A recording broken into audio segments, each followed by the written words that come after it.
Hello there, everyone. Welcome back to the MaxTigerHD YouTube channel. Today we're back with a brand new stream, and today we are back once again F1 Chat EP.2. As you can see, Joe and Lewis are both excited. But we can't see Lewis. You can't see me. Yeah. You can't see me. Whatever. Okay, Lewis, calm down. We'll assume he's excited. Well, he's clapping, so buzzing. I'm buzzing. Absolutely unless he's doing something else, then I don't know. We are unfortunately not joined by Chris, as he is unfortunately too busy. But we have both of the other panelists coming onto the show, Joe and Lewis. How are you both doing? I'm all right. I'm all right. Everyone at home can be looking forward to my absolutely not at all Hamilton biased opinions. Just saying. Hey, I'm not being biased. I put. So talking about his 16th place qualifying in Jeddah is going to be fun for me, isn't it? Oh yeah. Doesn't sound at all exciting at the moment. And of course, you can look ahead to Australia. 4 DRS zones. Max, I'll be back in a bit. I'll be back in like 5 minutes. My computer's officially now working after it wasn't working for a bit. So I'll be back on my computer in about 5 minutes. Ciao. Fair enough. Okay, no worries. Hasta luego. We've already got Joe in here. Joe jumping. I'm not jumping. I'm sat down. Low hanging fruit.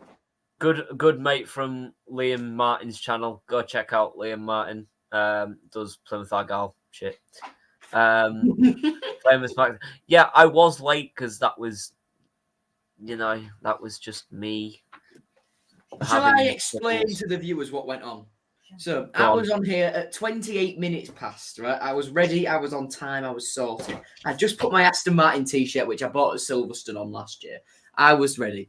We were about to get going. Max said, "Oh, it's showtime. Should we get going?" Then all of a sudden, bing, Lewis pops up, and then just disappears. and then this comment was 7:03. Literally, like the reason why I was so late is because I was talking to my mum and sister about my job that I will be getting, hopefully, maybe. But yeah, so never mind. Yeah, I did. Borough or Fulham? He said Borough must win, so I'm presuming he means Borough and Fulham, not Borough and Fulham. But I mean, who will win in terms of either side's quality? I'm gonna say Borough. Fulham. I know Fulham are the champions, but champions elect. Yeah. But I mean, I think Fulham will just drop out of this one. It's either a Borough win or a draw for me. I don't exactly know what I predicted on the championship show, but I'll have a look at that. But I'm pretty sure I've said a draw. But I mean, we'll see. Bye. Yeah, that is what they say. Good. Thank you. Good lad. Good. You too. What's your prediction? I've done 2. I don't actually. Let me have a look. Let me have a look. Trying to get Lewis's messages on here. I predicted a 2-2 draw. I predicted a Desmond. So I predicted 2-0 Borough Fulham, 1-1 Forest Coventry, 2-1 Bournemouth against West Brom. So, Yeah. So we'll see. But yeah, on to Formula One. Lewis is now back. So we'll get him back on. Way. Oh come on, Skybox. Not long. The Skybox ain't turning on. I need you on a scouting mission for next week. Lewis is now having a little bit of trouble. For Saturday. No, I'm going on a scouting mission for Saturday on the whole play. We have to play inside or outside. One of the maths teachers at my school is a Middlesbrough fan. He also used to be the leader of Hull City Council, a member of Parliament for Hull West and Hessel, and then the Lib Because if they blend the inside, we can explore them on the outside. So that's my main interest. I shall. Yeah. Right, anyway, can we talk about F1 and not football? Formula 1. Yes, Are we going to Jeddah first? Good idea. Jeddah. Yes, we are. We are going straight to Jeddah, and then we'll move on to Australia as we did in the. I do not partake in the Jeddah talk because I don't really want to talk about it. Let's be honest. I mean, I'll talk about it. Shall I get a bit too passionate about safety for a minute? I think we all will because we'll leave the threat of bombing aside because I think we all know what reasoned opinions are on that. I think everyone that follows you on Instagram knows what your opinions on that is. I definitely believe me. I spent about half an hour looking through that and reading it all. I just remember messaging Joe. But I mean, what did I say? We'll get onto that.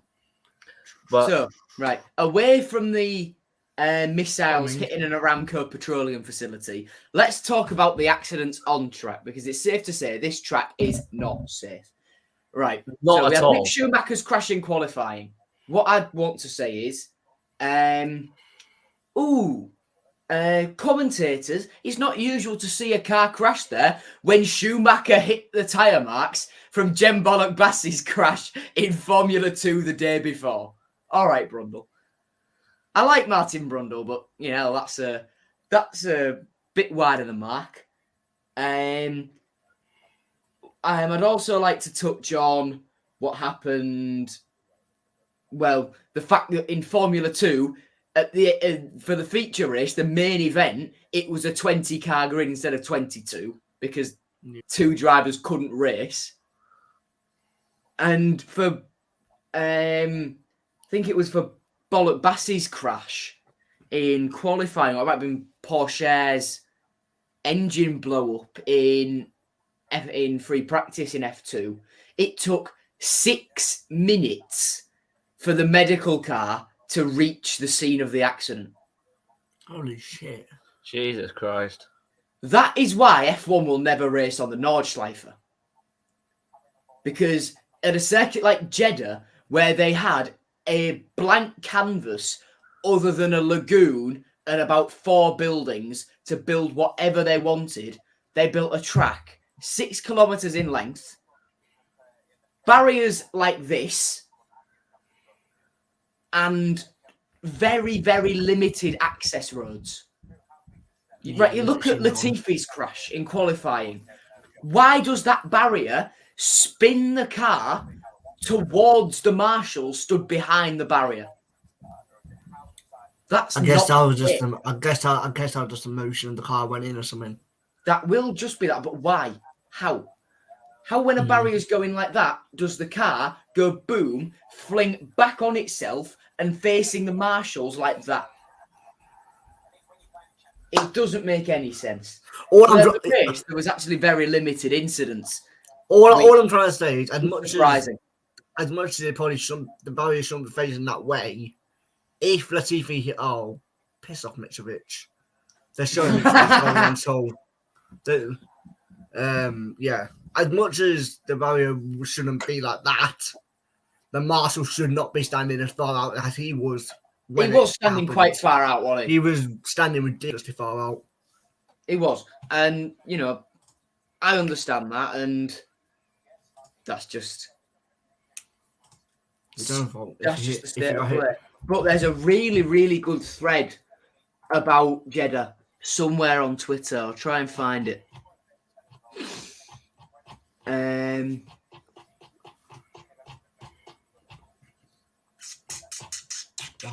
What's that called? That's the World Cup draw.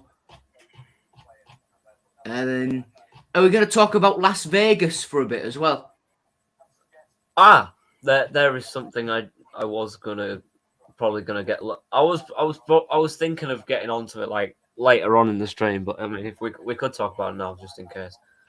just in case we don't have time. But and another thing about safety. Well, it's not so much safety, but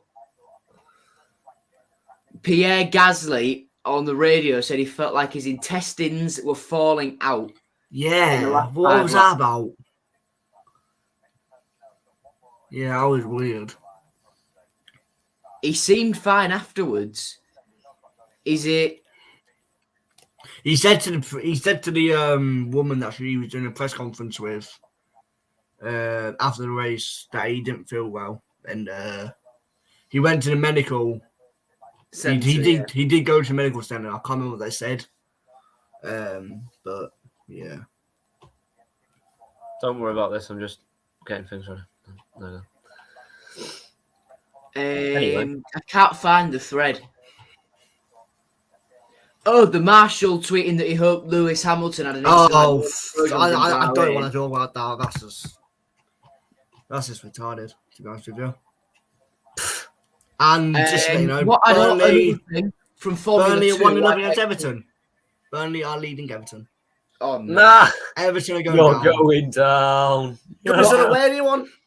Another one I'd like to discuss is a crash that happened in Formula 2 between Doohan and... Oh, that was scary to watch. Sargent. It's similar, Max, in case you were unaware, to what happened at Mugello in 2020, where the cars were stopping and going and stopping and going because the line's so far along. Yeah. And Doohan and Sargent I think it was Sargent. No, Doohan ploughed into the back of Sargent because he just didn't see them coming.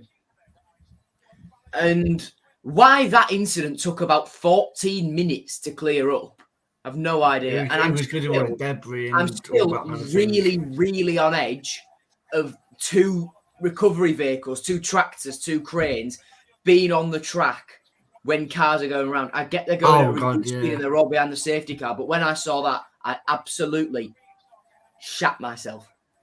Because I watched Japan 2014. I don't remember it, but that was how Jules Bianchi died. There surely is a safer way, whether it's more access points for marshals to efficiently move cars off the track than having two recovery vehicles on a track. If you have to have two recovery vehicles on the track, you should red flag the race. 100%. 100%. If you have to have one recovery vehicle, red flag the race just for safety purposes. Because if they don't see it or it's too far out on the track and the safety car runs into it, what are you going to do there? Oh, they put the power down as they exit that final corner. The recovery vehicle's just on the inside. They've got to put the power down to keep going. Little swapper, that's all it takes. Mm-hmm. No, I get I'm being very safety conscious here, but I mean, you've got to be nowadays, F1. You have got to be. And especially, regardless of what happened with the Grosjean crash, but before that, it was concerned. And then after that, Grosjean crash, he was even more concerned. And then, despite them saying it's safe for sport now, and the cars are just now designed to take big crashes. That Schumacher crash. I mean, it was clear to see, though, that the improvements that they've made to this year's crash structure from on the back 100%. Of Grosjean's incident, it worked. Yeah. Because that survival cell, that crash structure, did its job, and the only reason the car fell apart like it did and it looked so bad was because the crash structure was doing its job, dissipating the energy, which is what it's designed to do. It kept Mick Schumacher safe. I didn't like the anxious wait trying to see if he was okay. Oh God, yeah, that was scary. That wasn't nice. I just remember them not showing him like, oh shit. But so there was me refreshing Twitter, and then someone says, "Oh, Gunter Steiner's done an interview on German television. He said Mick Schumacher's fine. He's called his mum." Yeah, that was just after medical centre, wasn't it? So what I'm disappointed we didn't see is like even just a replay shot of him being helped out of the car or getting out the car, something like that, like we saw with Grosjean. That's because he physically didn't get out the car. They had to lift him. Oh yeah, they did, didn't they? That's probably why. Yeah, good point. I forgot about that. I did forget about that. He didn't physically get out the car. They had to take the seat out. That's And probably lift him, why. yeah. That's probably why. Otherwise, I think they would have done if he got out himself. And also, by the way, because if they saw that, because if they did replay him getting obviously helped out of the car, then there were people probably fearing the worst. Yeah, definitely. Also, thank God for the halo. 1-1 with Charleston penalty. Max, Yeah. if you just show that, look, thank God for the halo. Oh, Jesus Christ. Now, that's some of the things that you probably miss just looking at the replay, but you stop it like that. I mean, it's made attached to the tether, which was good, but it was dangerously close. I'm guessing you guys have seen how much that's going to... I'm guessing you guys have seen how much that's costing Haas to make the car. Yeah. 1 million. 1 million. Under a budget cap as well. That's massive. Yeah, 1 million. That's... Ooh. You put it into the money... You put it into what it is now, and you think about what Haas got last season, which wouldn't have been a lot with them being so poor. That's a big hit. Well, especially so early in the season. They had the Mazepin money last year, didn't they? True. Finished higher, didn't they? Finished higher in the standings the year before. Yeah, they did, but they did completely give up on last year. So, no. Whilst other teams were still developing, it's, you know. Yeah, I mean, what I do like is Haas have played 4D chess. They've had a crap car for a year, got Mazepin's money, put all of that into developing a new car, got rid of Mazepin, got back their former good driver. And it's working a treat. It is working a treat. If there was an award for driver of the first 2 races of the season, it's Kevin Magnussen by a country mile. Oh, yeah. What a guy. What a guy. Should we run through the results quickly of the Saudi Arabian Grand Prix? That was my initial plan. So I've got it on screen here. So yeah, we can go through. The thing is, I've got the race result here. I've just got the qualifying result up here. So, oh yeah, another thing. You have to feel for Alpine and for Alonso. Oh, 100%. Because not due to up in that race in terms of the rest of the season, because they don't know how long that car's going to be able to cope with, because he's on his third. No, he's on his third end. They're on the third engine, and they came out and said the thing that caused him to retire in Jeddah is unfixable. They can't fix the issue. Yeah, it's Laurent Rossi, the Alpine Racing CEO, said to French media that the second engine that Alonso used in Jeddah, it was completely destroyed because the water pump failed. But it's nothing to do with the engine itself. And the internal combustion engine is doing what the team expects. And Fernando Alonso will use his third internal combustion engine in 3 races in Melbourne. I swear to get 3 during the season, don't know, it's 4.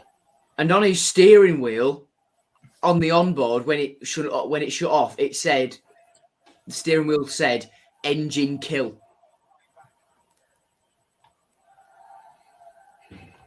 It said that just underneath his RPM.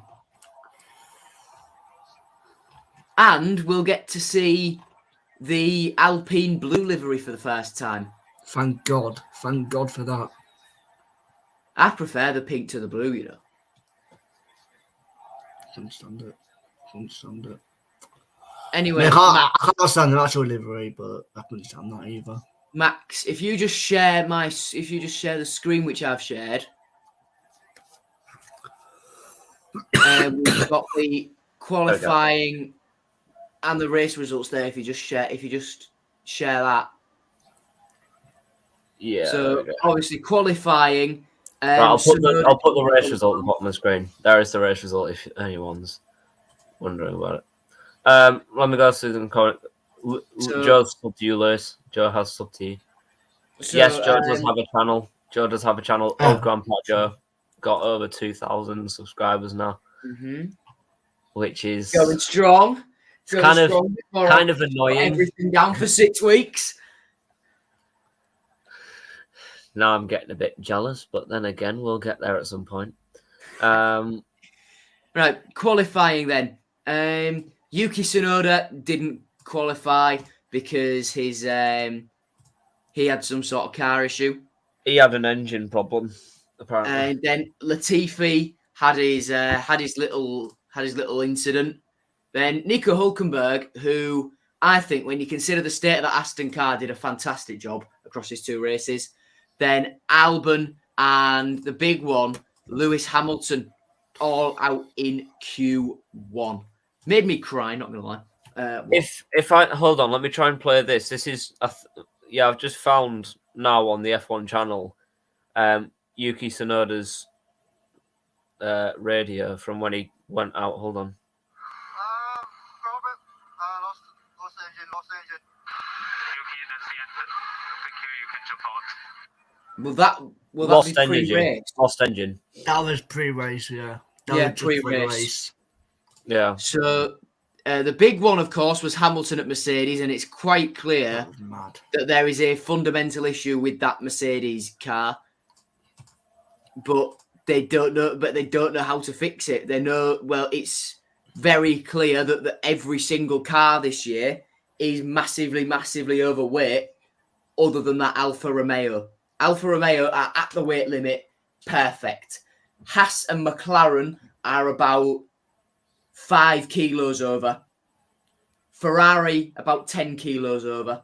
Mercedes and Red Bull 15 kilos over.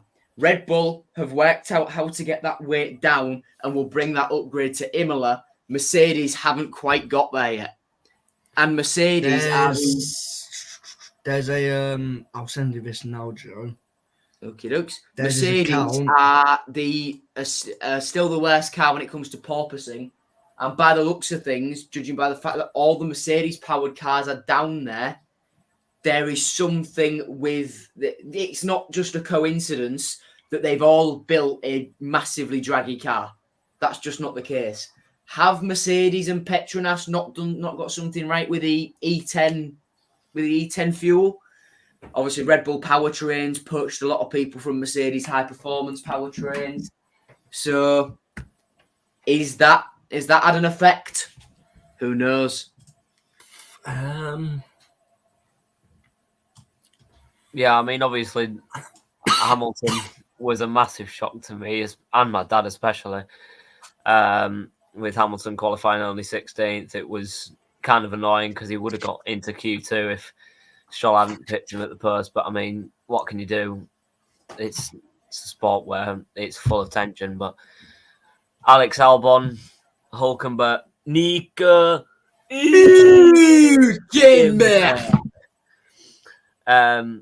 both of them finishing pretty much where we'd probably expect them. Latifi obviously probably going to be down at the bottom of the half of the grid for. Here's a theory, right? Left. Here's a theory.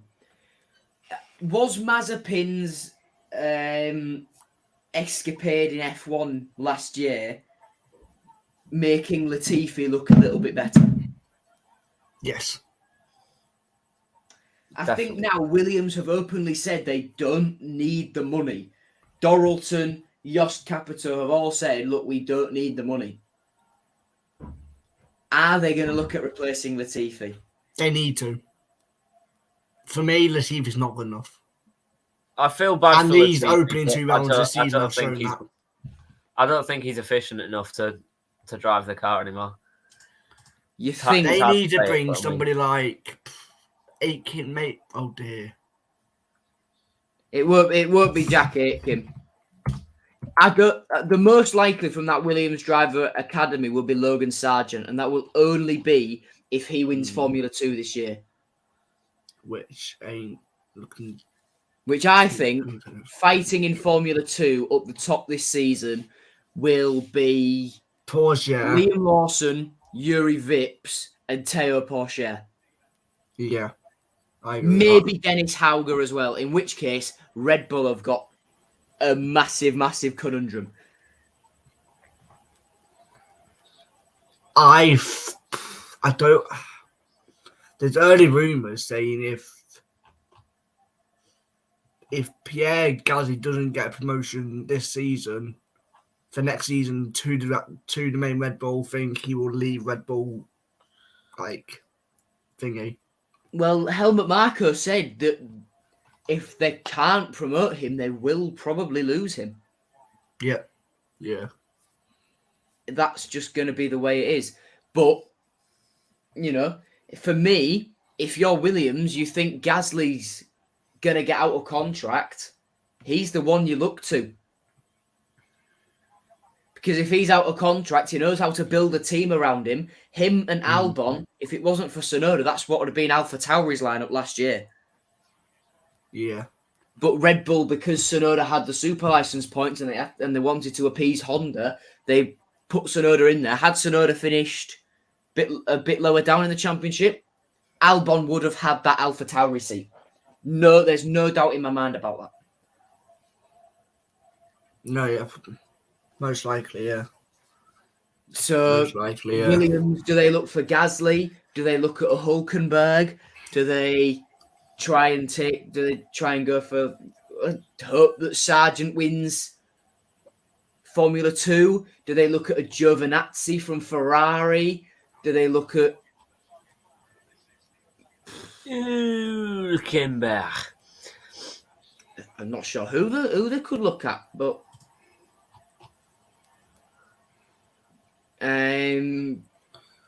go back for Sergei Sorokin, perhaps.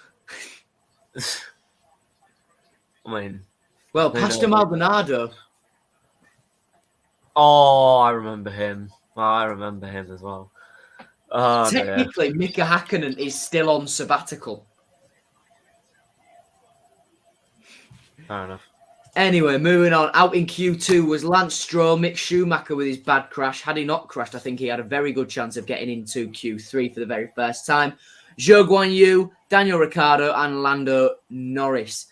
McLaren. Zhou Guanyu's actually been quite a decent driver to say he's only just come in. I think he's surprised a lot of people, has Zhou.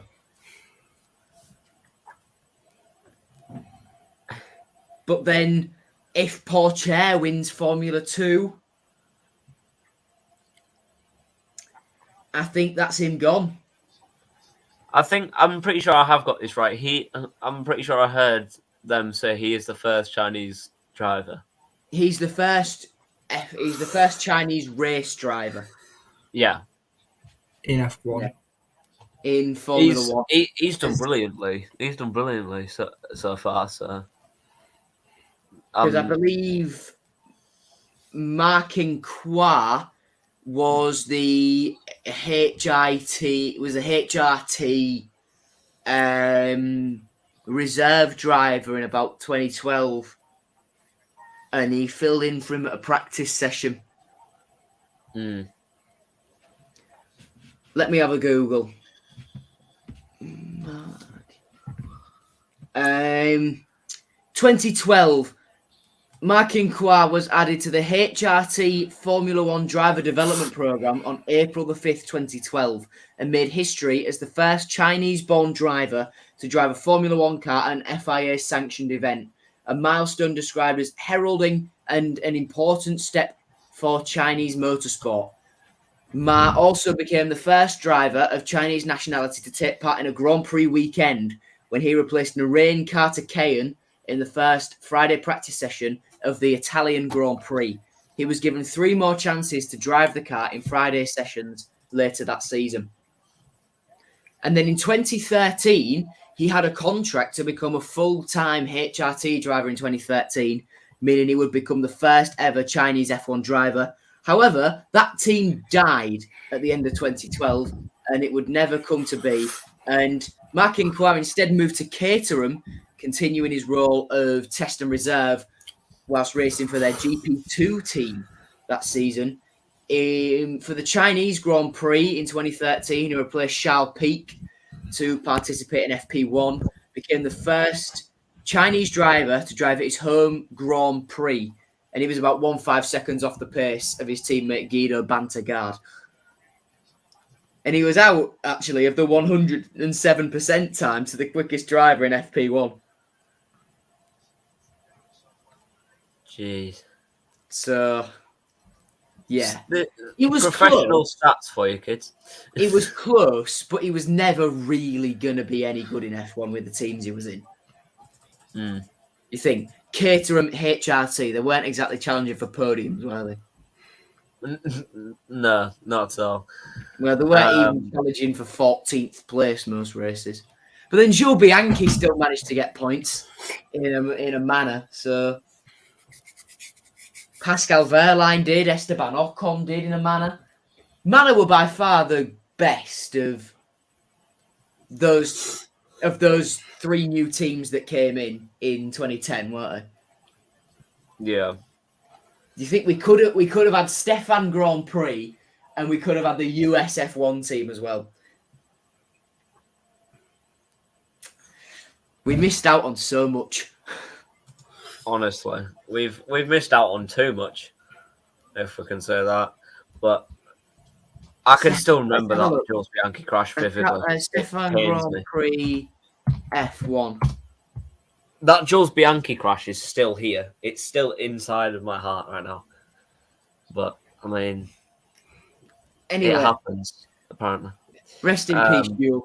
I've just had a Google of Stefan Grand Prix. It was a proposed Serbian F1 team named after its founder, Zoran Stefanovic. He wanted to compete in the 2010 season. Initial application was rejected in July 2009. The team persisted to gain entry, didn't appear on the final entry list published in March 2010 for 2011. They tried as well, didn't work. For 2015, they tried, it didn't work. So,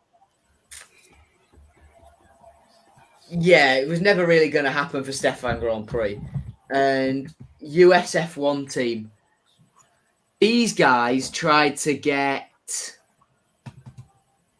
Jacques Villeneuve as their as their main driver, who at the time... Villeneuve? Oh, Jesus. Jacques Villeneuve, who at the time was 38 and hadn't been in F1 since 2006. Fucking hell. So the US F1 team, they were granted entry to the 2010 season, but they stopped work on its car and didn't compete in 2010. It informed the FIA that it was not in a position to race and was removed from the official entry list. The team was fronted by former Haas CNC Racing NASCAR technical director Ken Anderson and former Williams and Ferrari team manager and now journalist Peter Windsor. US F1 was aiming to be the only F1 team based outside of Europe, with their factory located in Charlotte in North Carolina. This was part of Anderson and Windsor's plan to promote American drivers and technology, and it was their initial aim to run 2 American drivers in the 2010 season. That's why they went for a Canadian as their first driver. That's very, smart, isn't it? Yeah, they didn't sign the Concord Agreement until July 29th, 2009. It meant that caused delays in their planned schedule for production and all that sort of stuff. They set up base in North Carolina. The team announced plans for its secondary base at Motorland Aragon, which is a very nice racetrack in Spain. And just before Christmas in 2009, Bernie Eccleston was one of several people to express doubts about the team making it to the grid for 2010. Windsor denied these rumours, and then it's quite clear that they never got there. So, yeah, US F1 team was a big farce. Contracted to them, though, on their quest for 2 American drivers. I mentioned Jacques Villeneuve. They also went for Argentinian Jose Maria Lopez. So 2 non-Americans.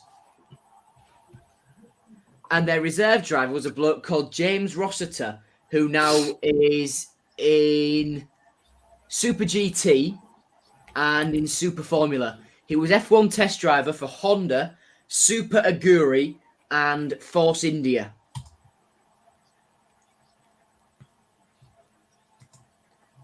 So, that's your history lesson over with. Formula 1 history lessons with Joe. US F1 team, eh? That's something. Yeah, buying and losing to Villarreal. Anyway, can we talk about nowadays F1 and not 19 whatever? Yeah, not 1940. I know it wasn't actually 1940, but still, not fun. Anyway, anyway, we still qualified. We did. I don't even think we got past Q2. We did not, and as I was just sending a voice message to my good mate Luke, who I'm going to the Meet the Chairman event tomorrow. So we'll start with Sergio Perez on pole, from Leclerc, from Sainz, from Verstappen. A brilliant qualifying by Ocon to put it P5. Russell, Alonso, Bottas, Gasly, and Magnussen complete the top 10. Sergio Perez, what a lap! Perez's lap was by far the best. Everyone was like, "Oh, nah. No one will beat Leclerc's lap." Oh wait. Oh wait. Sergio Perez. Sergio Perez. But here comes Sebastian Vettel for the Australian Grand Prix. I've seen the pictures of Seb back in the paddock this weekend. Yeah, he's back. He's back. Hulkenberg, unfortunately, getting kicked out again of Aston Martin. But it doesn't matter. It doesn't matter. Well, that's his job. He's the understood. It's like fucking theatre. It's drama theatre. That's what it is. He's paid to fill in for someone if they're not well. He's done his job. Person's back well. Exactly. But yeah, so Sergio Perez, pole position, Charles Leclerc, obviously. I think Ferrari as I said to Chris last episode, I feel like Ferrari have just saved their upgrades for this season. Like last season, they knew it was going to be a struggle, and they've just waited till this season to get the new regulation changes. Well, that's exactly what they've done. Ferrari had a terrible 2020, so let's face it, they were already going to put resources towards what was then 2021 anyway. So, they shifted focus to 2021, then 2022. And yeah, it worked. Well, it's definitely worked out for them this time. It has. High flying. But it was clear. It's the same with Haas. It was clear that they've decided to focus on this season, which made sense because obviously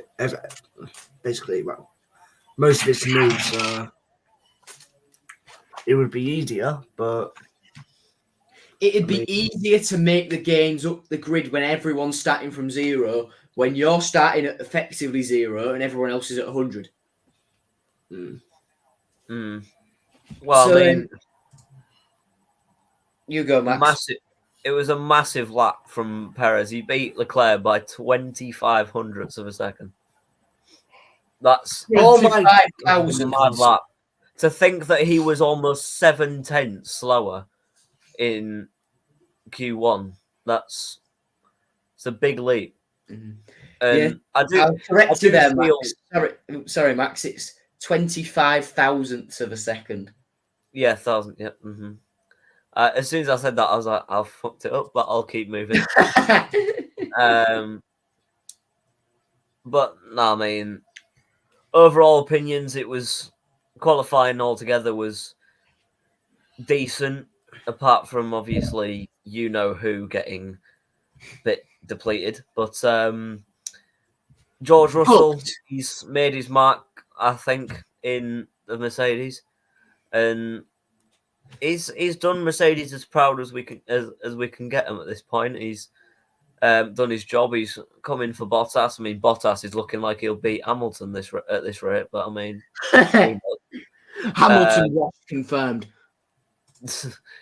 But it was a great qualifying. Other than that, so anything else to say on qualifying before we move into the races?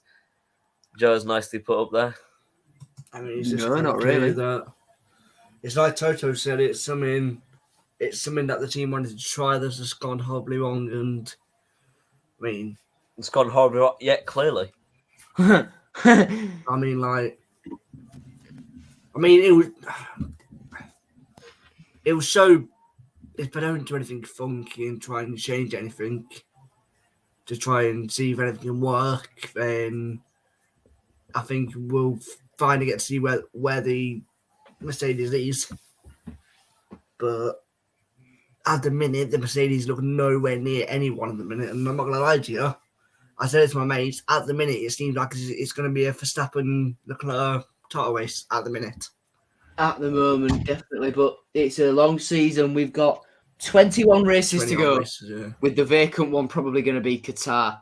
The race result then, Max Verstappen won the race, a brilliant battle with Charles Leclerc, who came out in second, half a second. That DR, I tell you, that was a brilliant. That was last few laps. That really it was side by side till the DRS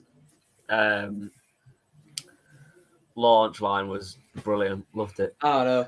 Do you not think, though, right, to stop that happening, they should just put the DRS detection zone on the exit of the corner, because nobody's going to want to compromise their exit? Potentially. That'd probably be the better option. I think they haven't learnt from it from last year, where Hamilton and Verstappen played DRS ping pong, where it was like, oh, give back the position tactically and all that stuff. Put that DRS detection zone on the exit of the corner. Put it exactly 200 meters, 300 meters before the DRS line, because then nobody's going to want to compromise. Mm-hmm. So, God knows.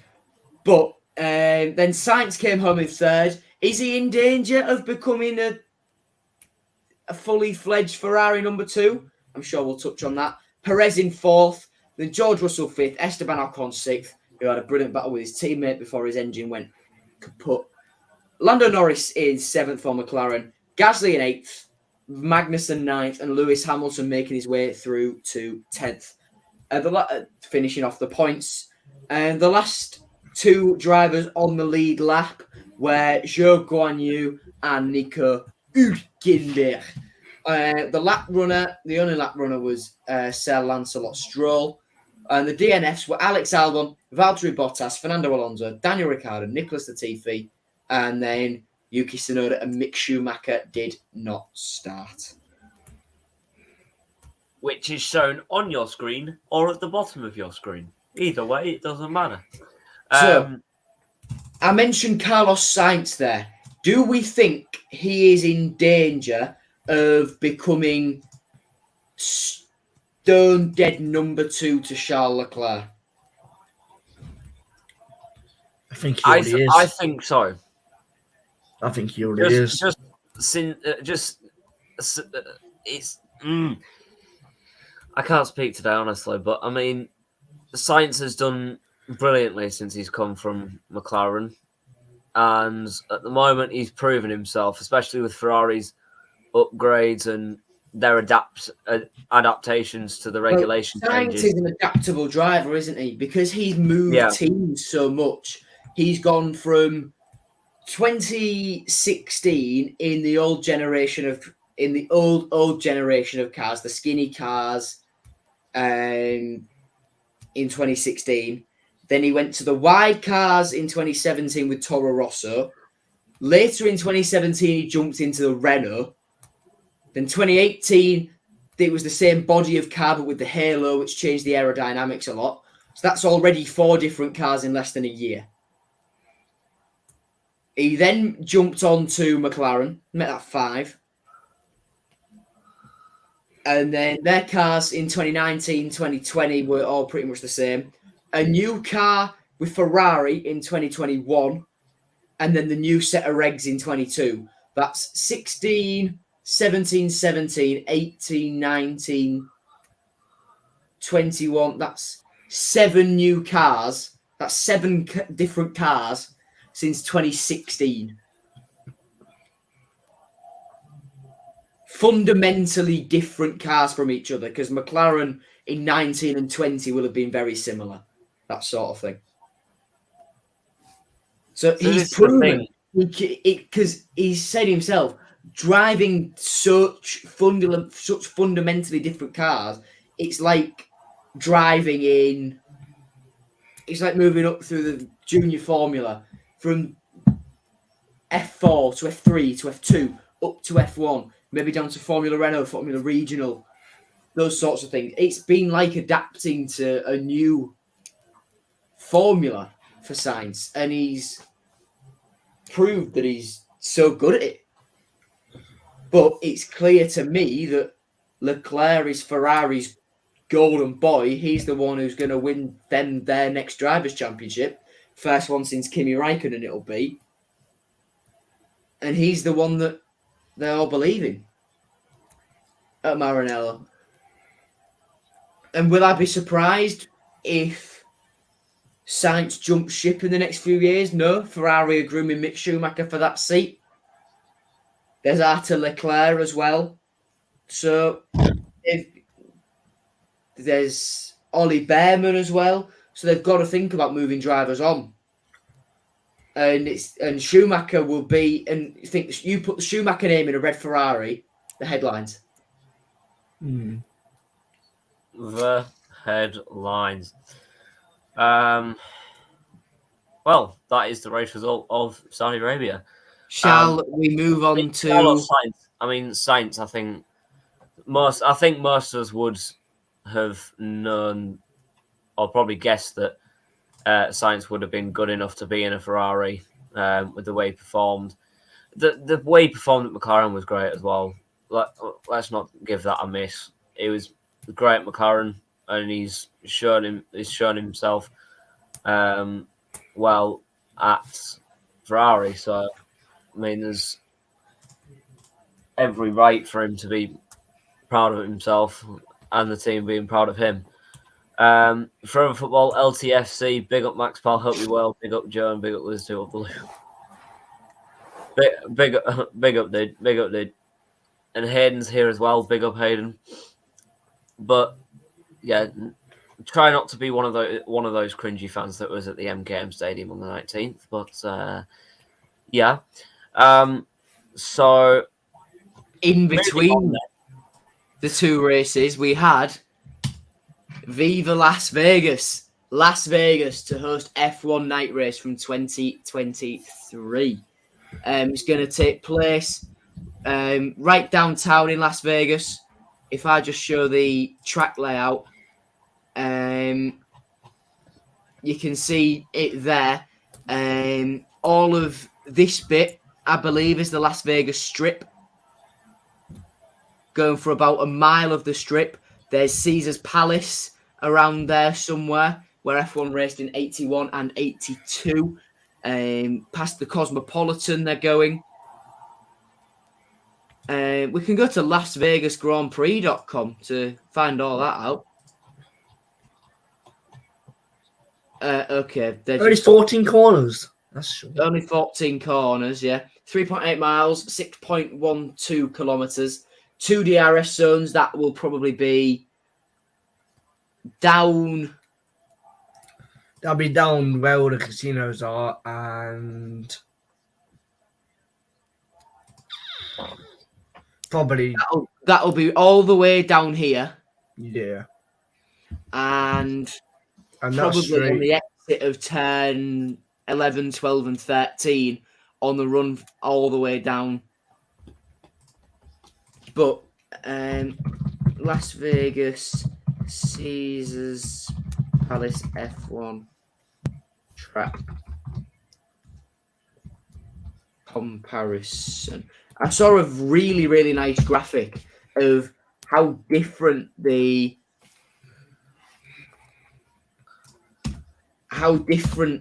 F1 in Vegas is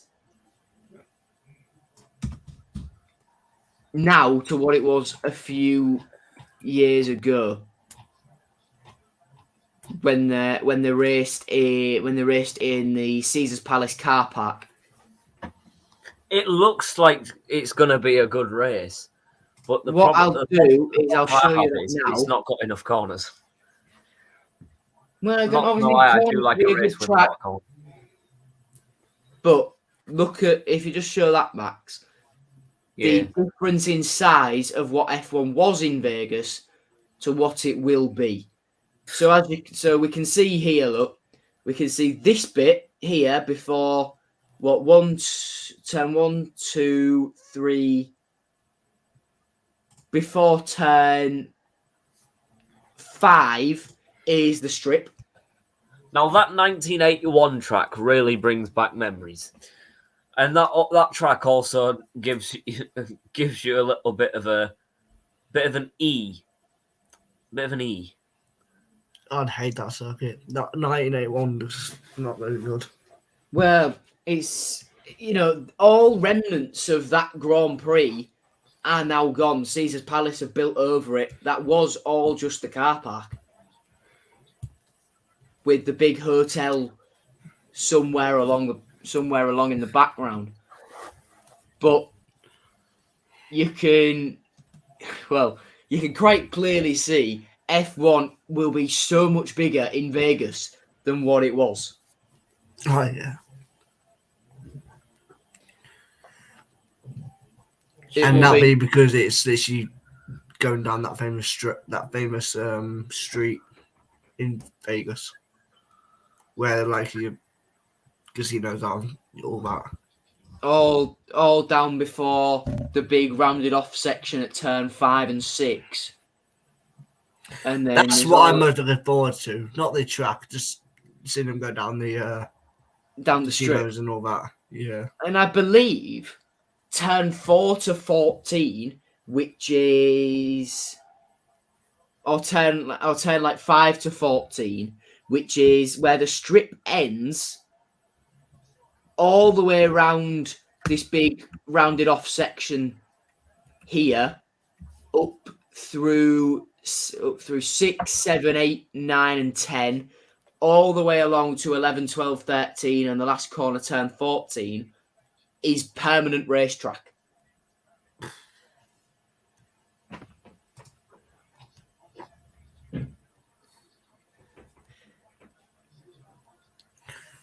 So, it says here, with average speeds around the track set to be comparable to F1's original Temple of Speed, Italy's Monza, teams will probably opt for low downforce setup in Vegas to ensure they're maximising their cars' performance as they blast along the city's world-famous strip. The circuit will pose a unique challenge to the drivers as it winds its way past iconic locations like Caesars Palace, the Bellagio, and the Venetian.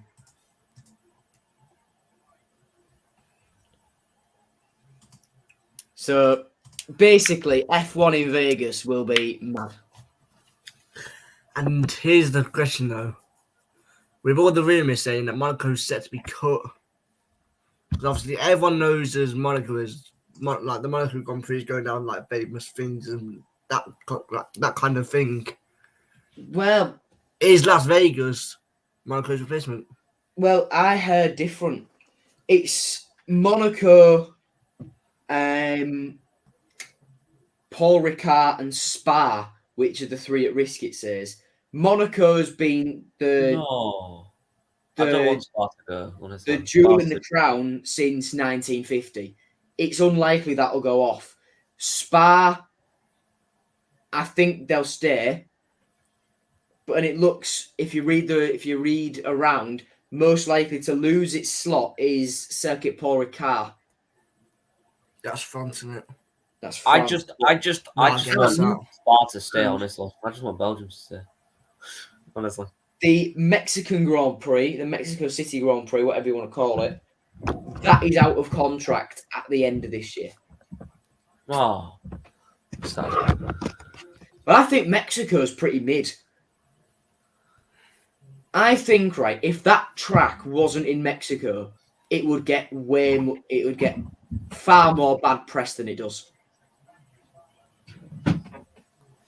But because it's Mexico, because it's Checo, because they've got that massive stadium, I think it's... I don't know. I think it's just let by a little bit more. Because the racing with the old Jenna cars wasn't great because the air is so thin because it's high altitude. But who knows? That's just my opinion. That's just my opinion. As much as I wouldn't want to see Spa go, I think I probably understand it with all these safety concerns. But Well, if we're thinking about these safety concerns, we have to go with Jeddah as well. We have to get rid of Jeddah if we're getting rid of Spa. If we're getting rid of Spa, we have got to get rid of Jeddah. But what I will say is, I can't find the article, but WTF1 did a really, really nice article about the circuit changes at Spa. I'll see if I can find it on. See if I can find the pictures on XPB. Circuit the Spa Frank.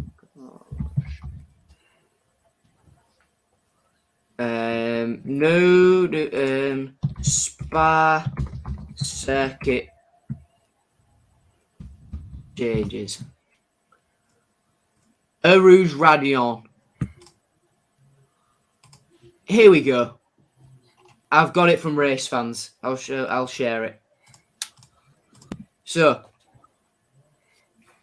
okay. Let's have a look. So, this is what's officially known as, well, what's kind of no-name corner, but they've found a name for it now. Look at, they've called it Speaker's Corner. This is the corner before Pouon. I'm trying to visualise Pouon right now. Where you got it. See it there. They've just come out of, I think it's Rivage there. Spa.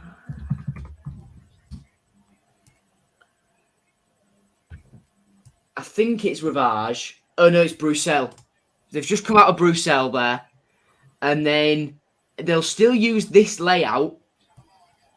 But I think motorbike racers will use this inside one. Because that's the whole reason these changes have been done. Because they want to bring motorcycle racing to Spa. So I think they might use that because there's the extra runoff there. And I think they've widened this little bit of asphalt runoff there. And put, I don't think that gravel was there before. I think it was just grass. Yeah, it was. Yeah, I think it was. Yeah, it was. I mean, I don't think it was grass at the start. I think it was like AstroTurf, and so it was like AstroTurf because I remember playing it on the F1 game yesterday. It was AstroTurf just in case, and then it's grass all the way down, and then into. I think the angle of this barrier coming into the track is being widened as well. Yeah. So, and then obviously you've got your F1 esports line all the way off down to Poo there, where they've put gravel at the very far side near the barrier, which you can see just in the distance, instead of it just being fully asphalt. But there is turn 1, that's La Source. You come out of the bus stop chicane, you go down there, and then this all used to be tarmac. Now a little bit of tarmac there and there. It's all fully gravel now. They've changed a little bit on the inside of this pit lane exit. It was just a straight wall there now. They've widened that. They've made that wider. Just on the outside, which is a very, very nice touch, because that's a pain in the ass in the F1 games. This is Stavolo. That's Stavolo. So you come out of Pouon, you go into Fania chicane of 13 and 14, then got the double right 15, 16 of Stavolo, where this all used to be tarmac, now gravel. Yeah, a lot of things have gone to gravel. So that's one thing I've noticed around Spark recently. They've gone from the tarmac to gravel quite frequently around the track. Absolutely. There's a little bit of gravel on the outside of turn 19 of the bus stop chicane, and I think they've changed. Let's see if there's a better angle of it, but I think they've changed the barriers a little bit. This is a nice angle of Blanchimont, turn 17 and 18 as you come off that long back straight exiting Stavolo, flat out through there in an F1 car onto the bus stop chicane. Gravel there again. I think it was 2020. There was a nasty accident there with the two MP Motorsport cars in F2. Both Nobuhara Matsushita and Felipe Drugovich were fine, but yeah, I think they've changed that barrier a little bit and the gravel as well. Coming up is another angle of it there. So I think that barrier is definitely different. See, the grassy bit on the right-hand side, there's not been much change, and then you look over to the left, it's like gravel. But that's because, one, look at the hill, and two, cars are likely, if they crash, to spew off towards what's on the image, the left-hand side of the circuit. So the thing is, with gravel and grass, when it becomes gravel or grass to crash on, which is worse? Because if you get on the gravel, even if you don't crash into the barrier and hit heavy or hit light, you still might be a little bit fucked. Considering you might get beat. It depends how deep the gravel is, and it depends what angle you hit it at. And there's been incidents where drivers have skipped over the top of the gravel, so it's not perfect, but it's a natural deterrent. Yeah, because I mean, it's either you crash into it and like spin and absolute massacre, or you get absolutely beached. And then, you keep going, Max. If you've got anything else to add. No, that's nothing. That was my sentence. So then this is Eau Rouge. This is Eau Rouge, the bottom bit, and they've done something to Radion further up as well. But this is the run to Eau Rouge, Radion onto the Kemmel Straight, where this barrier used to be right up against the circuit. They've widened the inside, all grass. I was gonna say, when you first put that picture up, it didn't look like Eau Rouge. It did not look like Eau Rouge. Well, but I can see why they've widened the inside, because there has been multiple accidents in my watching of Formula One where there was a nasty W Series accident as well. There has been a few times where a driver has clipped the inside and then spun off. So I can see why they've widened it. So let's not remember when drivers used to die every 5 minutes in the 60s and 70s, and after Ayrton Senna's death in 1994, there was a temporary chicane at Eau Rouge. Rest in peace, Ayrton. Rest in peace. For safety concerns, I believe this is the shot further up, which it is for Eau Rouge. So you can see they've widened the entry, as you can see there, all of this is still tarmac, which is understandable, but this angle is a lot wider. There's a lot more runoff space there, and this barrier, instead of aggressively pushing cars back onto the circuit, can you see my mouse moving? Yes. Yes, we can. So it used to taper out like that and force cars back on. You can kind of see where the old barrier was actually. Yeah. See, you can see that's the thing with the changes. You can see exactly where the track used to be and how the track used to be laid out. And let's not remember there was a clubhouse on this hill just here, which they destroyed and built a grandstand, which is very, very good. There's a nice access road there for safety. And yeah, this barrier no longer tapers cars straight back in. It's straight, and there's obviously still, I think they're still going to put Tech Pro and tyre barrier all along this concrete wall bit just in case until it gets to this green stuff. But it looks a lot safer looking at it, because you think that's Lando's crash avoided. That's probably the Lando. I just want to give big respect to Sebastian Vettel again after that, after what he did in the wet when Norris crashed. Yeah, 100%. I'm gonna. I mean, I didn't respect him before when he was a little bit of a kraut, but I mean, you know. Seb was never a kraut. He was just a victim of people not liking him winning. I'm not surprised when I have this massive UK flag. I mean, you know, but I just can't wait for Belgium. Honestly, I just can't wait for Spa at this point. I mean, I can't wait for any race, but you know. Anyway, we're about an hour and 7 minutes into this, so we'll move on in a bit. Do you want 25 of them? What? Good luck. I predicted them to get second, so oops. Half-time, Borough 0-0, Fulham. Jeez. Well, that's 1 point at least. But right there, look, you can see the work in progress. Look, so they've massively widened all of that bit. You can see where the old barrier was. They're taking that away. They've still kept that barrier pretty much the same, but they've dug out all this hill, getting ready to make it straight all up there. And that is what it used to look like. That's just... See, the left-hand side of it, where you look at it there, the left-hand side of the image, it looks pretty much exactly identical, apart from the barrier pushes and forces the drivers back on. But at the top of Radion, if I just show you a top-down view of Radion at Spa,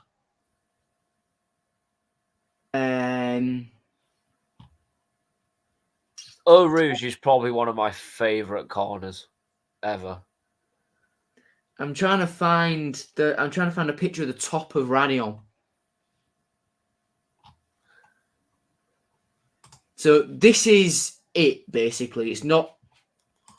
Here we go. So this is the top of Radion. All of this is a lot wider to avoid the cars spewing back on and coming across and what have you. But there's not much they can do with this side of the circuit. Now, that is because, one, it's forest, but even if they deforested that afterwards, there is a massive, massive drop down on this left-hand side. It's just a massive dip. Oh, my dear. So there's not much they can do about that. But the main concern was the fact that cars were getting spewed back across. So it's tomorrow, Joe. It's tomorrow. Tomorrow, Tigers talk at 8, I think. So yeah, they've prevented cars doing that. Has Lewis gone? Yeah. Yeah. I don't know where, and I don't know if he's coming back, but we'll see. But yeah, it's at 8 o'clock, Joe, by the way, for the next stream. Tigers talk tomorrow. Start looking ahead to Melbourne then. Yes.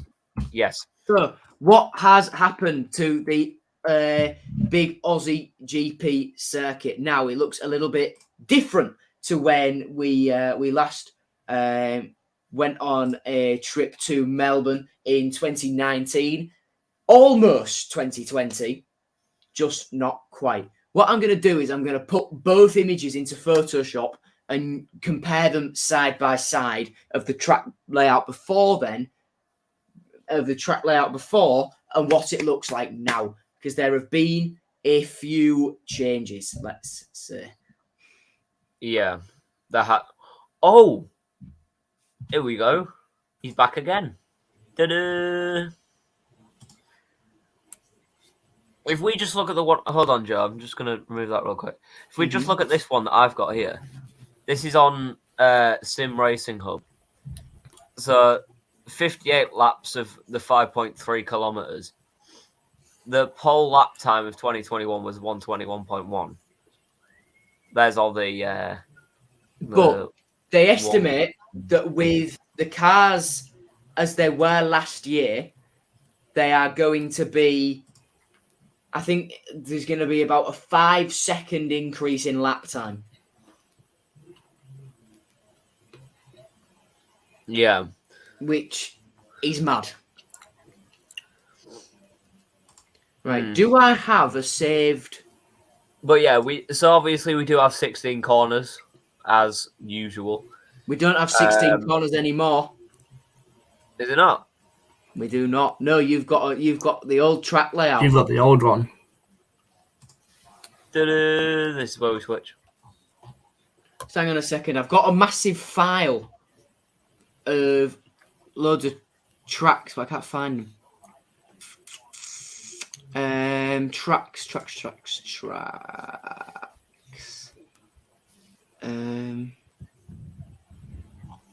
Nope. Albert Park. Well, I've got this one. I've got one, which does show the changes, just not as well as I'd perhaps like. Oh no, that's. I need to. Oh Christ! Right, let's save that.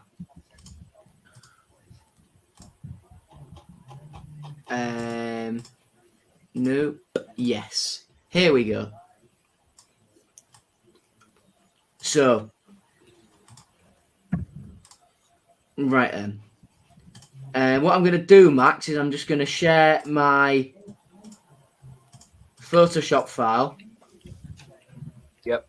And zoom it in. And so, as you can see, on the left is the old layout, on the right is the new layout. So in the old layout, you thundered all the way down to turns 1 and 2, then into 3 and 4, 5 through the 6, fiddly, slow speed corner turn 6, through 7 and 8, and then into turn 9 and 10, and off a really, really weird chicane before you went on the rundown Lakeside Drive into the quick 11 and 12, into the sharp turn 13, and flowed through the final section to 14, 15, and 16. Now, and I'll check my facts on this. Albert Park Circuit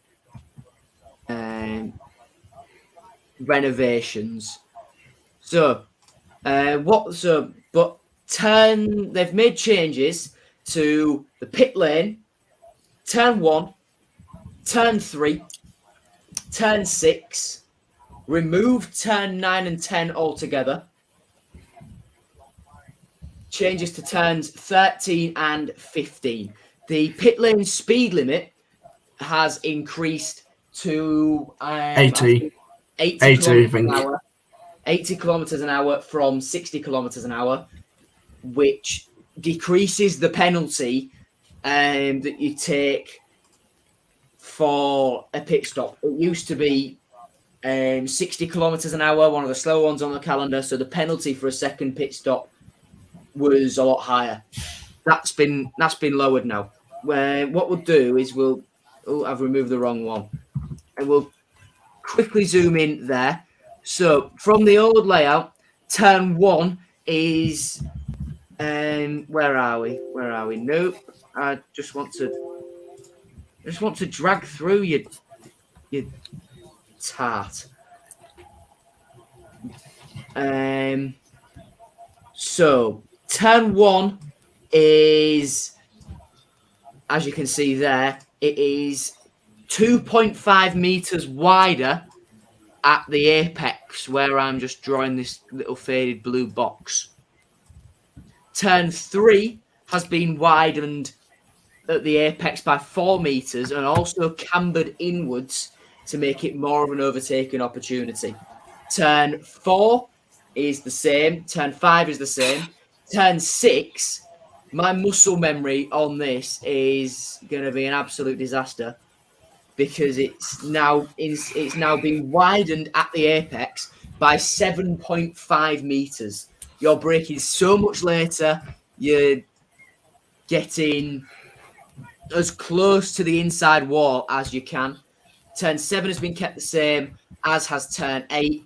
As you can see, if I zoom out a little bit, 9 and 10 have completely gone. And now the old turn 11 and 12 is now turn 9 and 10, the fast left-right chicane. The DRS zone, I believe, starts a little bit earlier, running down here. We'll talk about the extra DRS zone in a second. Running all the way down here to the new turn 11, which used to be turn 13, which has been straightened on corner entry and has been widened by 3.5 meters at the apex, also cambered inwards and sharper to make it slower speed and a more effective overtaking zone. Turn 12 has been kept the same, and what used to be turn 15, now turn 13, has been widened at the apex by 3.5 meters.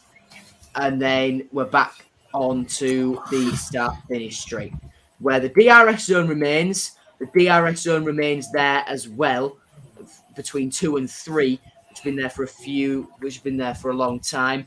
The DRS zone here between 11 and 12, what used to be between 10 and 11, which used to be between 12 and 13, remains. Like I said, I think it's been extended a little bit further up here. But we have a 4th DRS zone down Lakeside Drive. What are your guys' thoughts on that? What? The extra DRS zone. There's 4. And what you thoughts? Yeah, but that's showing 2 and does even there's an extra 1. No, there is an extra 1. There's an extra 2. No, there's an extra 2. There's not. There's 4. There's 4. They've added 1. It was 3. It was 1 down the start-finish straight, 1 between turns 2 and 3, and there was always 1 between the end of the chicane and what used to be turn 13, now turn 11. Oh, I know. It's probably because they have 2 on there. So. Yeah, I prefer it. I've never watched the Albert Park. I only got into F1 Austria 2020 when obviously COVID first started. But from what I've seen on the highlights of other races, and from playing on the game, I hate that chicane, or whatever you want to call it. 9 and 10 was a really odd corner. It was a really I hated it. I couldn't stand on the game. I prefer it looks better now where it's just one straight, that kind of thing. And I think this will definitely make it more entertaining as well because there's 4 DRS zones. There's only so many more opportunities for overtaking, and especially with these era of cars where it's so easy to follow the car.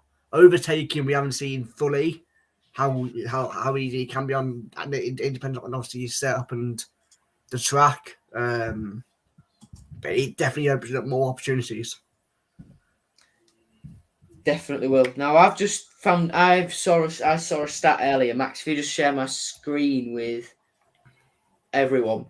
Melbourne over the past few years has the 3rd lowest average overtakes across the previous 10 races held there. Now, this has got the extra DRS zone down there. The fact there's 4 of them has got a lot of bad press because people are thinking, oh, what a better way it'd be from a circuit which was notoriously hard to overtake on to show off the winnings, if you will, of these new regulations by having good natural overtakes. But you've stuck a 4th DRS zone in there. To that, I say Verstappen-Leclerc battle wouldn't have happened without DRS in Bahrain. Yes. It'd have been a lot different in Saudi Arabia. And it's a narrow track. It's a really, really narrow track. And the dirty air effect is less, but it still exists. So I think a 4th DRS zone is necessary, and F1 needs to stick with DRS for now. That's what I think. Totally There's agree no point going off pure pace, because if you go off pure pace, you'll just see Ferrari running away with it this season. You'd see Red Bull close behind. Now the minute you'll see Mercedes actually nowhere to be seen. You'd 100%. see Mercedes Well, in 20th. Yes. If you just That's share not even a share my screen again, Max. Just share my screen again. There's another thing, circuit change. So they've changed the asphalt mix to quite an abrasive one, so that you've got a mix of one stop and two stop strategies, which you previously didn't have at Albert Park. And between the race this year and next year, they are doing a How the fuck is he missed? Wow. They are doing a full resurfacing of the entire track. It has not been resurfaced since Albert Park joined the Formula One calendar, I believe, in 1996.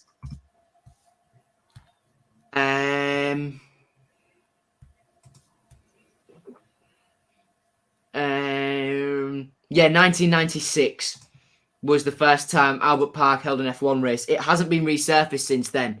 They've obviously surfaced the new bits they've put in and changed the way that all of that's going to work as much as they can.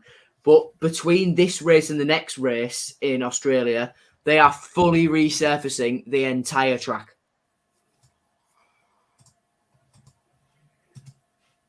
So that is the last of the track changes at Albert Park.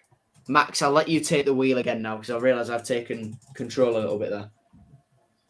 No, I mean, it's fine, to be honest. I couldn't care. I'm pretty sure that is all we really need to talk about, I think. I think we've gone over everything, especially with Joe's research and all his historical facts for you. This is why Joe's good for this show. He's got all the historical facts for you. Thanks, Max. There are standings at the bottom of your screen. So Leclerc leads the Drivers' Championship in front of his teammate Carlos Sainz. Verstappen in P3, closely followed by George Russell. Lewis Hamilton, surprisingly, 5th after his bit of a drought in the Saudi Arabian Grand Prix. And that does lead on to, obviously, Ferrari leading the constructors as well, with Mercedes actually in 2nd. I thought Red Bull may have been 2nd. Well, let's not forget Mercedes had a 3-4. Mercedes had a 3-4 in Bahrain when Red Bull got nothing. Yeah. And Russell picked up good points in Saudi, and Hamilton got one. Hamilton picked up a point. Yeah, and that point. What I'm saying is, did you see Hamilton's radio about pitting while the pit lane entry was thingied with Alonso and Ricciardo in there? Yeah. You could tell that Monza 2020 was playing in his head, couldn't you? Oh, yeah. He didn't want to The take thing is that point from Hamilton was crucial because it now means that Mercedes are ahead of Red Bull by 1 point in the Constructors' Championship. Toto Wolff very happy. So Ferrari lead the Constructors' Championship with 78 points. 40 points, I think that is, exactly in front of Mercedes, with Mercedes in front of Red Bull by 1 point. Haas in P5 with Alpine ahead by 4 points in P4, with Alfa Romeo in P6 with 9, 3 points away from Haas. And then it's AlphaTauri with 8 points, McLaren with 6, and Aston Martin and Williams have 0. Who do we think will be the last driver to score points this year? Nicholas Latifi. I'm going to say, right, I'm going to put my neck on the line here and say... Actually, no, Alex Albon. I'm going to say Lance Stroll. I think there'll be some sort of mental race where Latifi will just about manage to bring it home and that'll leave Stroll as the driver bottom of the championship. I think by the end of the season, Stroll will have more points, but I think he'll be the last to get I'm going to say Nico Hulkenberg, because he won't get another race this season. Nico Hulkenberg.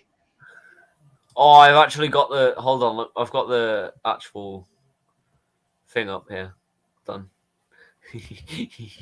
I've actually got the actual thing. Hold on, let me...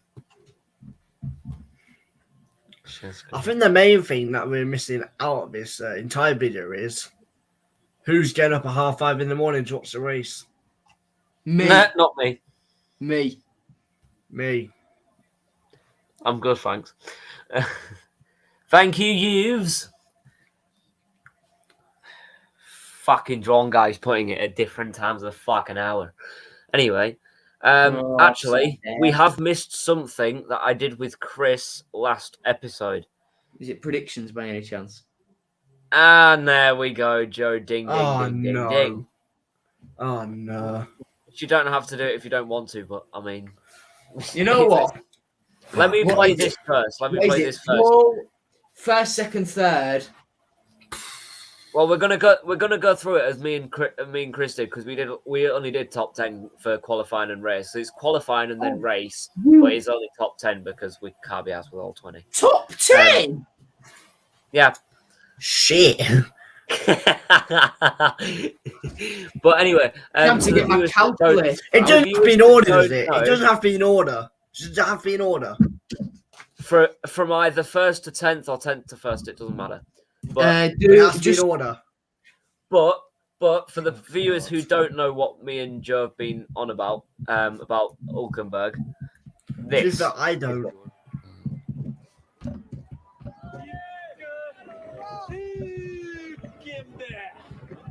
There you go. I don't know whether you heard that. Hold on. Let me try this. Yeah, mature.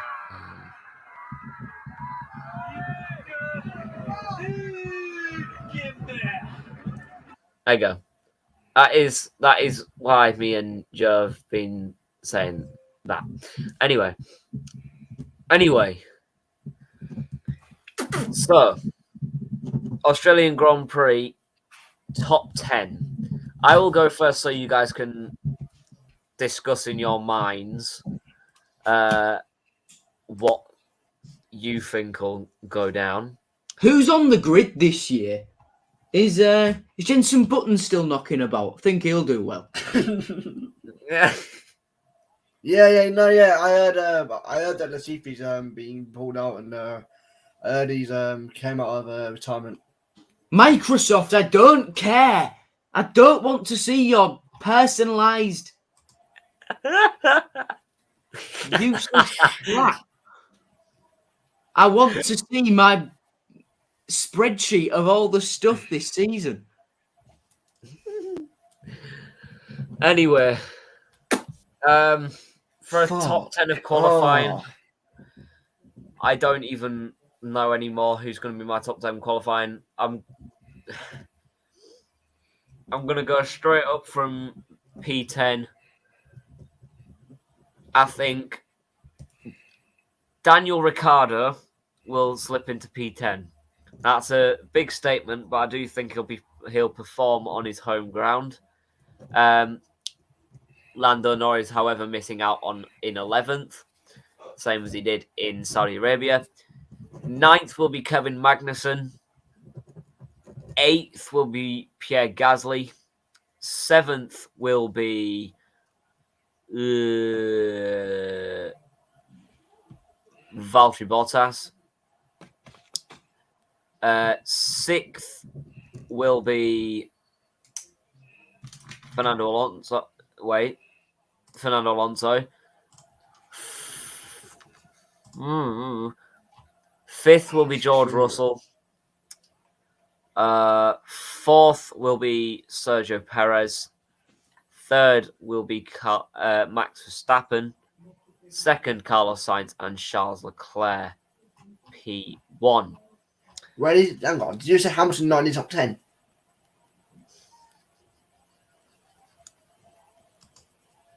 I knew you were going to pick up on that.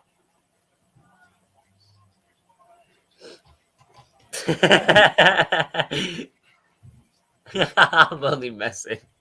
Okay. No. Hamilton will replace Alonso in P5. Okay, is that qualifying you've just done, yeah? Yes. Okay, so my qualifying, I have gone for in 10th, Mick Schumacher. 9th, Valtteri Bottas. 8th, Kevin Magnussen. 7th, Pierre Gasly. 6th, George Russell. 5th, Lewis Hamilton. 4th, Perez. 3rd, Sainz. 2nd, Leclerc. And pole, Max Verstappen. Max, Super Max.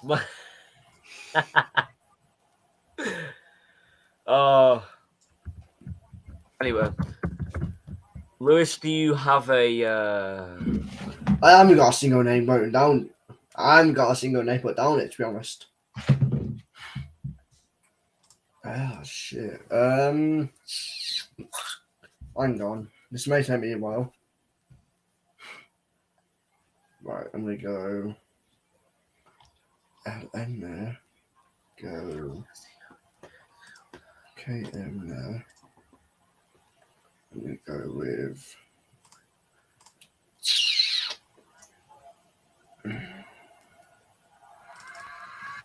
oh fuck yeah. I'm gonna go with V there. There.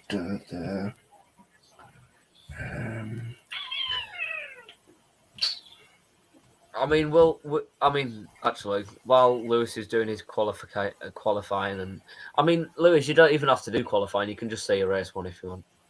Oh, just do it all. Why not? Well, I'm going to say my race one so you can have a little bit more time. I don't even know anymore what's going to happen. Especially after that abomination in Saudi Arabia. I'm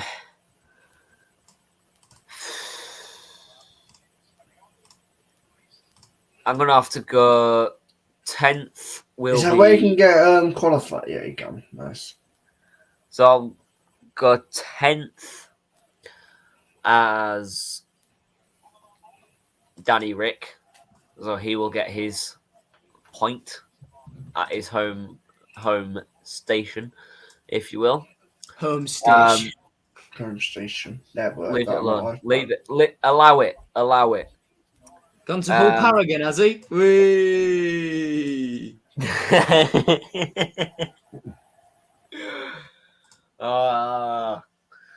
Anyway, 9th will be will be Pierre Gasly. Pierre Gasly. 8th. No. Did I I just said 8th, didn't I? You just said Pierre Gasly. Jesus Christ, I'm losing myself. 8th, Kevin Magnussen. I'm losing it. No. 8th, Lando Norris. 7th, Kevin Magnussen. Okay.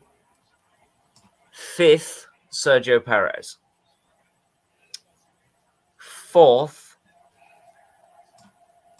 Wait, I've counted wrong, haven't I? Wait, hold on. So, Ricciardo, Gasly, Norris.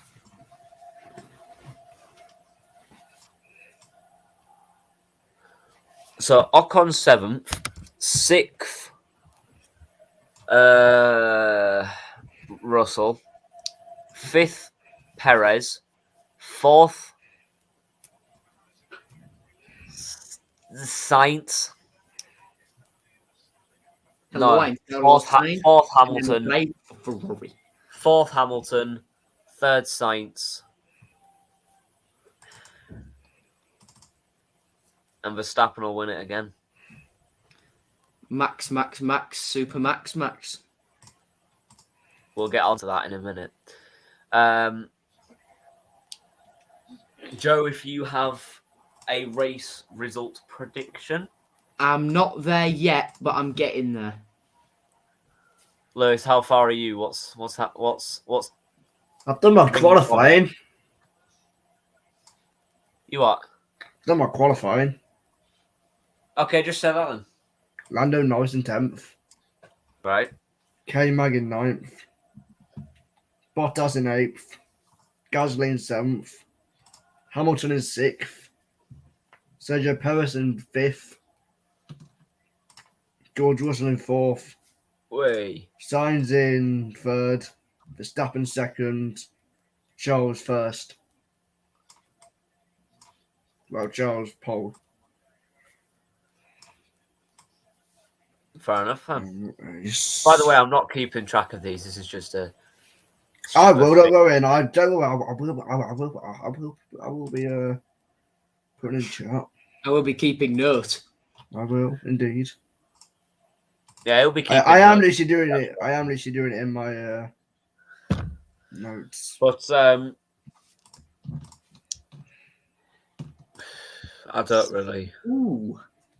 Do I think he'll beat him? Right, while these guys are doing things, I'll put something on that some people may like. You get copyright claim.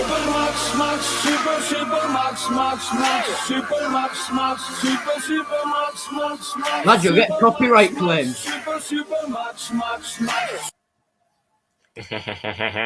Just wanted to play that. Just wanted to play the Super Max bit. Yeah, because it's talking about me, is it not? Got him. Anyway,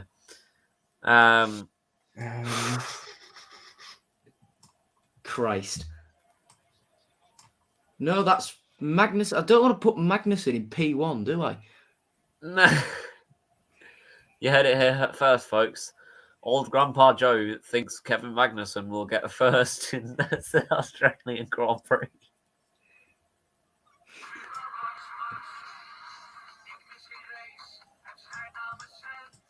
It is a tune, though.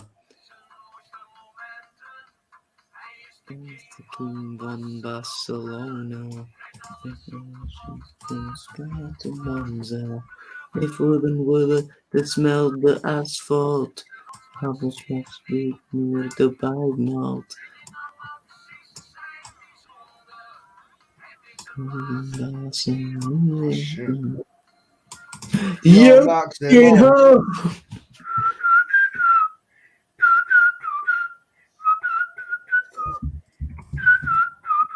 I like the song, I just don't like him. Is that a weird thing to say? Is that a bad thing to say? I don't know, mate. I'll leave that up to you.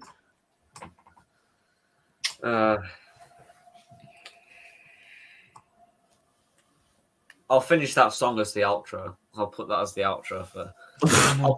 I'll make that song into an intro or outro at some point. And you will not see the MaxTigerHD YouTube channel ever again as soon as he does that. It's funny because it's true. I'm not kidding. UMGR. They're quick on that. Did you see that Danny Rick said, "Oh yeah, I had some input in the circuit changes"? He said he had some input in the track changes at Albert Park. I think that's quality. So it suits him. You watch. It suits him, and then he'll go and get P1 on Saturday.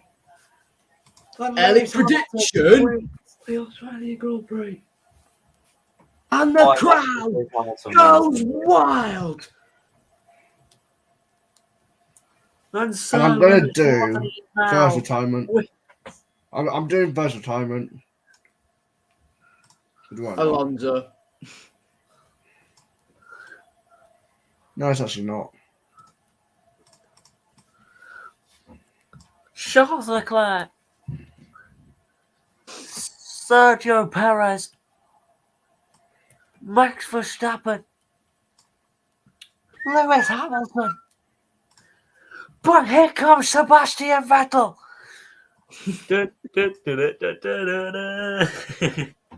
Because we're taking so long, Lewis, we've sent Max to absolute oblivion. Yeah, I'm done with you. Max is just having. I don't even know what Max is doing. Fall into oblivion. Christ. Shall I hurry up? I think I need to hurry up. Yeah. I'm trying to make it look. But I'm still losing. What Visions the hell? of the future, crystal in sight. My personal apocalypse is finally arrived. Joe, please, please, Max is a bit mad. Has he gone a bit loony? I think so. Do we have to chuck him in a loony bin? I think so. Oblivion by Royal Blood was the song that was played at the FA Cup third round against Everton. Cool story, bro. Oh my God, Benzema's got another fucking hat trick. Jesus Christ. He got 2 goals in 3 fucking minutes. Chelsea are shit. Chelsea are shit.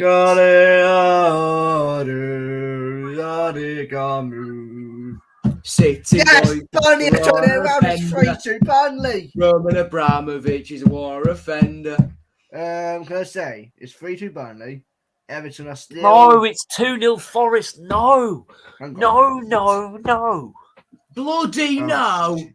Okay, I've got my predictions. All right, hold on a second. Who's on with this game? Oh Share my my screen, God. mate. Mate, Burnley got. Fulham scored 1-0 Fulham, and of course it's that man Alexander Mitrovic.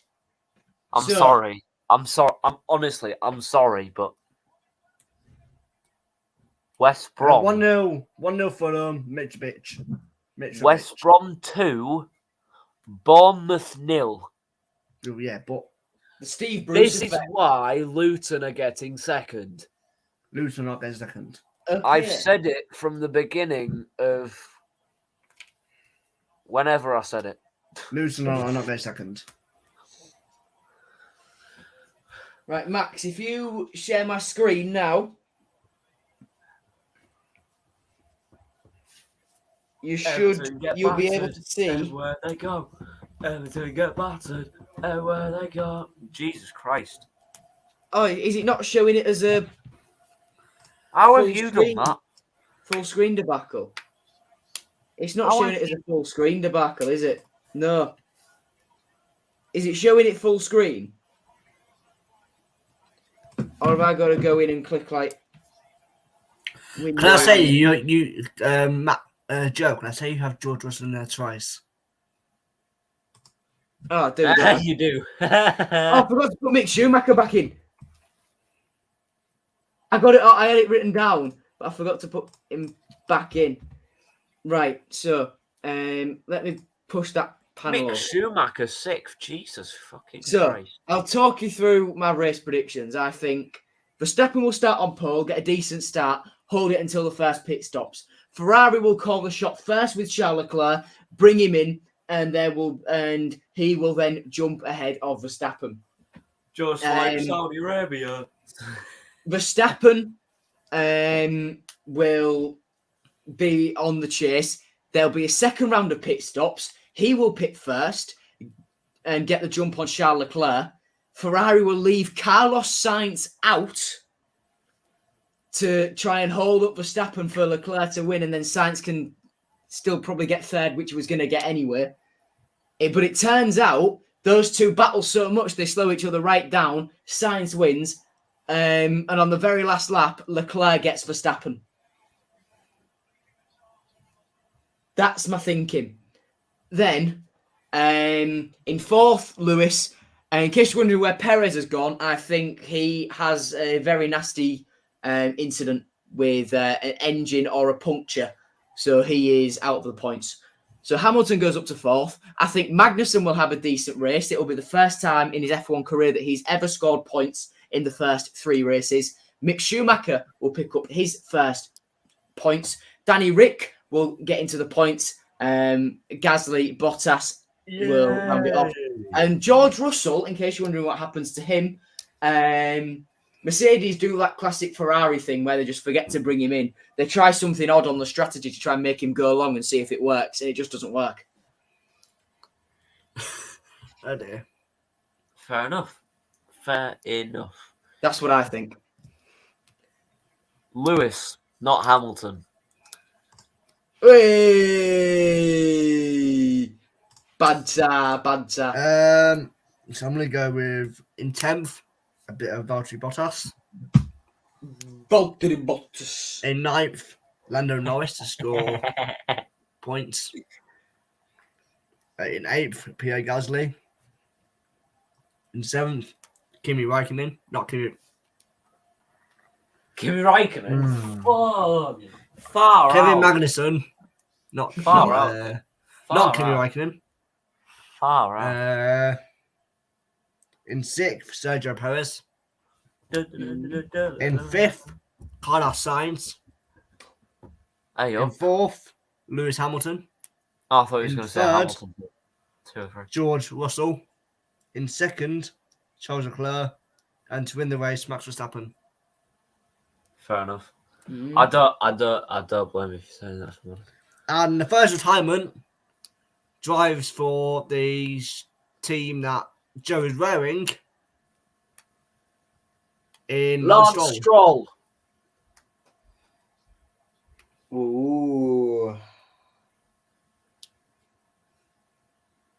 Wait, did I get that right, or did he say Sebastian Vettel? Stroll. He said Lance Strulovich. I was going to say, if he said Sebastian Vettel, I was actually going to kick him off. All right, then. I'm going to move. So it's been fun, and I'll see you all in a while. Yeah, no worries, Joe. We're just about to wrap up anyway, to be honest. So there's Ciao. no Adios. need. Adios, bud. Hasta luego. So yeah, it's been a very comfortable 2 hours, if I do say so myself. Well, it's 1 hour 48, but still not the point.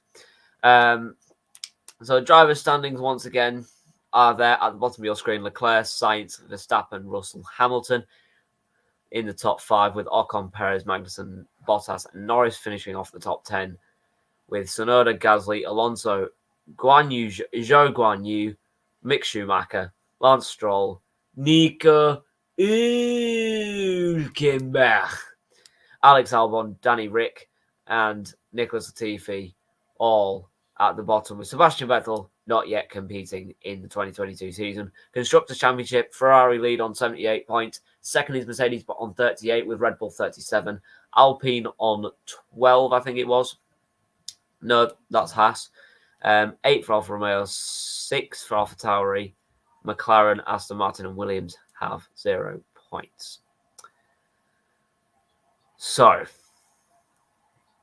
no, McLaren don't have 0 points. Never mind. Anyway. But yeah, it's been a great episode. We've had all of the panelists or guests on in the first 2 episodes, which is always good to see. There will be Tigers Talk out tomorrow night at around 8 o'clock. So I'm hoping that both of these lads can join me for that. But it all depends. They will both let me know, I'm sure of it, if they're free or not. But for now, we go on to the shout-outs. So, obviously, Joe, you can find him on his YouTube channel, Old Grandpa Joe. He does all things Hull City and Formula One occasionally. And that's a very big occasion, really. And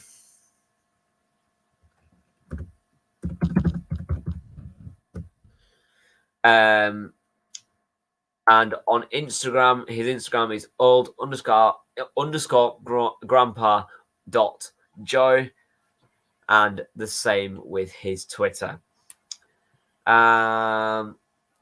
You can find Chris on YouTube, Chris Welsh, and on Instagram, Chris_Welsh CUFC.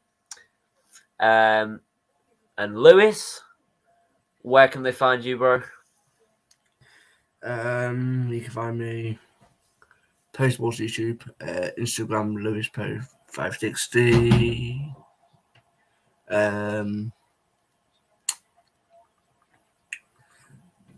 Future uploads, Championship show is Sunday, hopefully. All being well, I'll wake up. Fingers crossed. If I wake up during daytime, I should do. I just don't know, because obviously I'm waking up for the Australian Grand Prix. So for all that, and I need to start picking up some ideas for off-season, because I don't have a clue what to do. So, fun. Yeah, so, and then obviously you can find me here hosting my streams and videos, and also you can find me on Twitter at MTHD_official and MaxTigerHD official. On Instagram, Twitter was at MTHD_official. But yeah, please make sure you do subscribe to the channel and like the stream, turn the post notification bell on. Do the same on Lewis and Joe's channel. It has really helped them out.